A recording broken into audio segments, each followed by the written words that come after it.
want it, get it, don't ever give up, you got it. You wanna make it, then chase it, no one can stop you.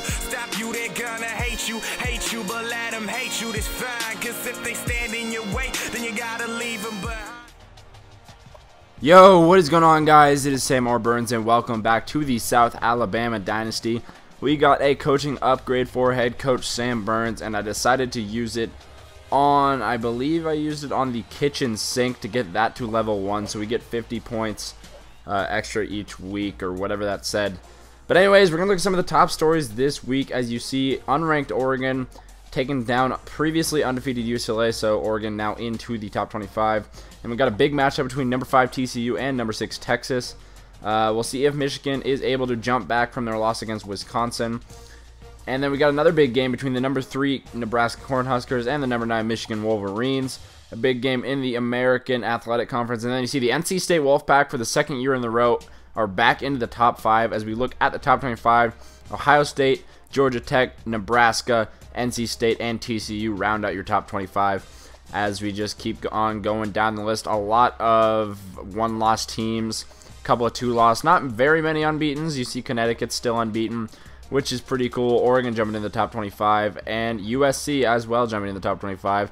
As you see, Clemson, Texas A&M, and Boston College all fall out of the top 25 this week. So there you have that, your top 25 for this week. As we take a look at the Sun Belt Conference standings, and you'll see here in the Belt Division, the Georgia State Panthers are 3-3 so far, good enough for 5th in the division.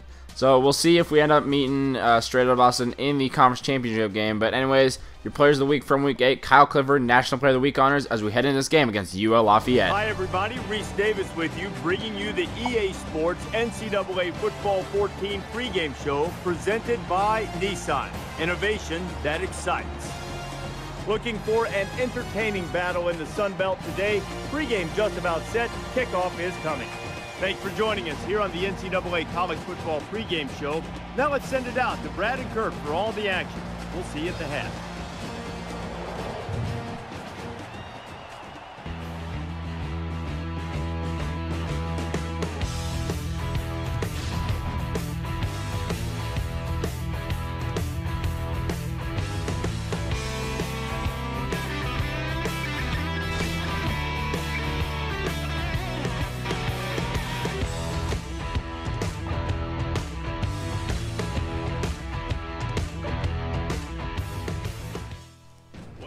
Alright, so if you recall from Season 1, we did host UL Lafayette, and it basically was a win-or-go-home game. We were 6-5 at the time and ended up getting blown out that game, and that put us out of a bowl game. We finished the season 6-6. So this is kind of a revenge game here on the road. Brandon Bridge on the read option is going to go up the middle, do some weaving in and out of traffic, and he's going to get 9 yards there. That's enough for a first down for Brandon Bridge. As you'll see the cheerleaders right there, I guess. I don't know. 2nd and 10 anyways. Brandon Bridge back to pass. He's going to be rolling to his right side, and he's going to take off running out across the first down, and he'll step out of bounds at about the 39-yard line. That's a 17-yard gain.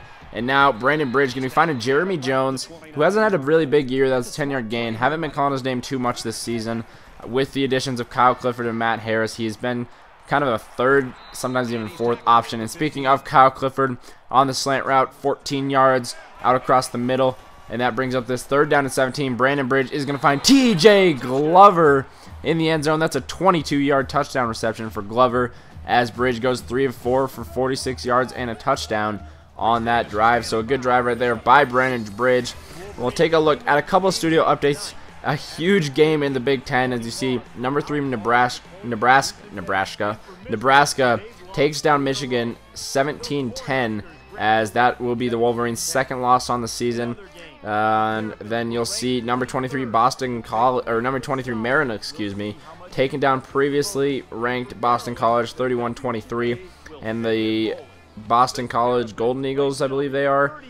Yeah, I think they were Golden Eagles. I don't know. Whatever. The Boston College Eagles, 4-3 now on the season. They started out really well. They were climbing the polls, but now that is no dice. And you'll see here on 4th down, Jay Jones doesn't get much blocking. He's stuffed in the backfield as the ball will be turned back over to UL Lafayette. And here we go. Broadway is back to pass. And with some pressure, he's got a man, and it's dropped by Austin. That could have been a huge play for the Raging Cajuns. But instead, that gives the ball right back to Brandon Bridge in his offense. Bridge, now he is scrambling out across the first down. He will slide down after about a 12-yard gain right there. That's enough for a first down for Brandon Bridge. Good improvisation, if that's even a word right there. I think I've used that word before, if it's even a word. But Brandon Bridge here is back to pass. He'll be rolling to his left, and he finds Kyle Clifford there. That's a 9-yard gain, doing some more improvising right there. Clifford's second catch of the day. And now a 3rd down and 9. Bridge is going to go over the middle, steps up in the pocket. Really good throw right there. 21-yard gain right there to Rush Hendricks. And that'll be the end of your first quarter with your Jaguars leading 7-0 here over UL Lafayette. Pretty good first quarter so far defensively. There were a couple mishaps, a lot of drop balls here in the rain by this UL Lafayette offense. But that's not a drop ball, as Broadway throws it right to Montel Gardner for his first pick of the day as he gets to about the 20-yard line. And that sets up South Alabama with a chance to go up 17-0, 13-0 if a field goal. Now Bridge hesitates right there, trying to find a man. Can't really find anyone. He's still going to get 9 yards right there to make it 3rd down and 1. He's got 39 yards rushing. Now here, handing off to Jay Jones on the stretch play on the left side, and he is going to get in the end zone untouched. And that will give the Jaguars a 17-0 lead. Definitely getting some revenge on this Raging Cajun team, especially after last year's blowout that put us out of a bowl game. And then you'll see Broadway finally completing a pass to Scott Austin. That's a 13-yard gain over the middle, his first catch of the day. And here with about 5:50 remaining in the first quarter, we're going to take a look at their total yards by quarter. They didn't even gain any yards in the first quarter, -2 yards. So absolute dominance by the Jaguars so far in the first quarter. And you'll see Jay Jones is going to get out across the first down line. That's an 11-yard gain for Jones. He's up to 39 yards carrying on the day along with that touchdown. And now Bridge on the play action. And he is going to find Rush Hendricks coming across the middle on the left side. And that is a 25-yard gain for Rush Hendricks. And that will set up this field goal by Gunn. And it is up and good. That is his second field goal of the day as the Jaguars take a 20-0 lead. And here we go. Nearly intercepted right there. Gambling on that pick right there. But LaMarcus Allen is going to get 35 yards after the gamble right there by the defensive back, which sets up this 3rd down and 6 for Broadway. Here on the left side, he's going to be looking for Robinson, and he finds him as Robinson is down inside the 10-yard line. That's a 15-yard gain. Terrence Broadway there on the pass. And now a 2nd down and goal. Terrence Broadway under center. He is back to pass and looking. He's going to run, and he's improvising just like Brandon Bridge, and he gets into the end zone. That was a late hit right there, but that does not really matter in this video game. But now with 30 seconds to go, UL Lafayette is trying to get another score. Nick Byrne on the 9-yard catch here. They're down 20-7, trying to close the gap here in the first half. So Broadway here on 4th down and 10. He's going to be looking on the right side, but Scott Austin is hit hard as he catches the ball, and that will lead us into halftime with your Jaguars leading 20-7. Glad to have you with us in the studio for the EA Sports NCAA Football 14 halftime show presented by Nissan. Innovation that excites. Reese Davis and David Pollock here, completely locked in on that first half. This performance in the first half, exactly what this team needed. David, now the question, what you have to do, get a first down, run the ball, get a stop, get a score. Maybe you put this thing out of reach. No, absolutely. And this is a situation you probably didn't think you were going to sit in, Reese, but you're in it. So now you start putting some stops together, start scoring some more points, and you can put this game out of reach. It's been fun to watch, because when you're told that you can't win and a team like this comes out and surprises everybody, it's good for college football. And that's why you got to be ready on a week in and week out basis. David and I will stay locked in on everything going on in college football. Going to wrap it up here in the studio. Just about time to get you out to your second half. Brad and Kirk ready with a call. So a pretty good first half showing here by the South Alabama Jaguars, up 20-7. But Alonzo Harris breaks the tackle right there and is out across the 50 to about the 43-yard line. A 35-yard gain to start off the second half. And as I was saying, let's get to this play real quick. Terrence Broadway's back to pass. He's going to go deep on the left side. Double covered, but Austin finds a way open 44-yard touchdowns, and it takes just 2 plays here at the start of the second half for the Raging Cajuns to score. But as I was saying, a pretty good first half. Terrible start of the second half as Brandon Bridge runs the read option. But a pretty good first half as the Jaguars are trying to improve to 5-2 on the season, which is just 1 win shy of our win total from last year. We would improve to 5-2 on the season and 3-1 in the conference, which sets up very well. But going for Matt Harris right there on 3rd down 11, Brandon Bridge, almost a pretty good catch and then almost intercepted after that. But Raging Cajuns get the ball back, 3rd down and 8. Robinson going to drop the ball. Terrence Broadway and the Raging Cajuns are going to have to give it back. No, they will not actually. They'll go for it on 4th down. Broadway going deep on the left side, and it's caught by Austin. What a catch by Scott Austin. He's got 7 catches for 102 yards. Having a huge day against this Jaguars secondary, setting up this 1st down and goal for UL Lafayette inside the 5-yard line. And yeah, as I was saying, we're trying to match our win total, but we'll see if we can escape from this comeback, as that Alonzo Harris touchdown right there makes it 21 unanswered points for UL Lafayette, giving them a 21-20 lead. And it's starting to look pretty bad. The Jaguars haven't done much on offense. Their defense can't seem to do anything either. But with 3:30 left, Brandon Bridges hit as he throws, and that pass was just a little off target, and it is intercepted by Mulbert, it looks like. That was his name, as Brandon Bridge with his first pick of the day, giving the ball back to the Raging Cajuns on a 2nd down and 6. Broadway is back to pass. He's going on the right side. He finds Nick Byrne for a 13-yard gain, and that is enough for a 1st down, his 2nd catch on the day. And now 3rd down and 5. You see Montel Gardner getting in there. He had the interception earlier and gets the deflection right there to force a 4th and 5.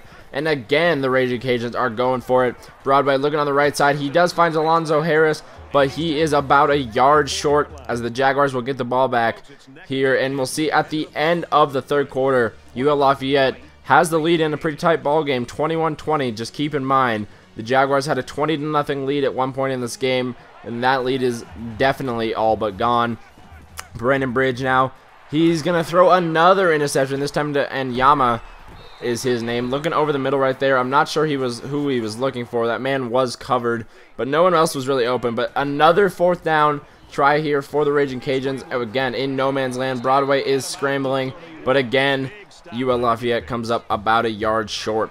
So the Jaguars are getting the ball back with 6:42 remaining. Bridge is going to be rolling to his right, and he finds Rush Hendricks out across the 1st down. That's a 13-yard gain and will be enough for a Jaguars 1st down, his 3rd catch on the day. And now Brandon Bridge on 3rd and 15. He's going over the middle in triple coverage, finds Dejon Funderbunk for a 25-yard gain. And now Bridge handing off to Jay Jones on the left side. He's going to evade some tacklers and get a 9-yard gain right there to make it 2nd down and 1. With about 5 minutes remaining in this game, Jay Jones only averaging about 3 yards a carry. And now 3rd down and 13. Brandon Bridge is back to pass, rolling to his right. And nowhere really to go. He is going to scramble, and he is taken down short of the 1st down to set up a 4th down and 2 after that 10-yard gain. So the Jaguars do elect to kick the field goal, as you'll see right here. And that'll give the Jaguars a pretty late 23-21 lead with about 3:30 remaining in this game. Terrence Broadway standing in the pocket. He's going to find Alonzo Harris on the right side. A 12-yard gain and enough for a 1st down for the Raging Cajuns. And now 1st down and 10. Broadway going to hand off to Alonzo Harris, and he's got some room up the middle. Just tripped up. That could have been really bad. And again, another 1st down for the Raging Cajuns. Moving the ball. 3 minutes to go. Broadway handing off to Carter, but he's hit in the backfield. A loss of 6 as UL Lafayette going backwards. Definitely not what they want to do. And now 3rd and 16. Broadway looking for Alonzo Harris on the screenplay. Taken down by Brigham. And that'll make it a 4th down and 14. Giving the Jaguars the ball back. Trying to run down some clock. Handing off to Jay Jones here on the left side. And he's got some room to the 40. He's to the 45, to the 50. Cuts back and is taken down at the Raging Cajun 45-yard line. But UL Lafayette getting the ball back here. 1st down and 10 for Terrence Broadway. He is going to be going over the middle. He's going to find Robinson, and that is enough for a 1st down. There's a flag down on the play. We'll see what the call is. This could have a big impact on this game. It's just an offsides, though. So Broadway did have a free shot on that, but that is enough for a Raging Cajun 1st down as they decline that penalty. So with about a minute 13 now, here to go. Terrence Broadway's back to pass. He's looking on the left side, and he finds Montel Gardner. He's on the wrong team, and Montel Gardner gets his 2nd pick of the day, and that'll put this game in the bag for the Jaguars as South Alabama improves to 5-2 on the season, giving us a 3-1 record in the Sun Belt. This was definitely a big win coming in here on the road in the rain. Definitely a pretty sloppy game. Wasn't that high-scoring affair. One of our high-scoring affairs this season. But 23-21, Jaguars get the victory. So definitely having a better season than last season. We're up to 5-2 on the season. If you remember last year, we did start 1-3. But anyways, guys, another great win for the Jaguars as they do improve to 5-2, 3-1 in the conference. I hope you guys did enjoy this episode of the South Alabama Dynasty, and I will see you guys next time. Peace.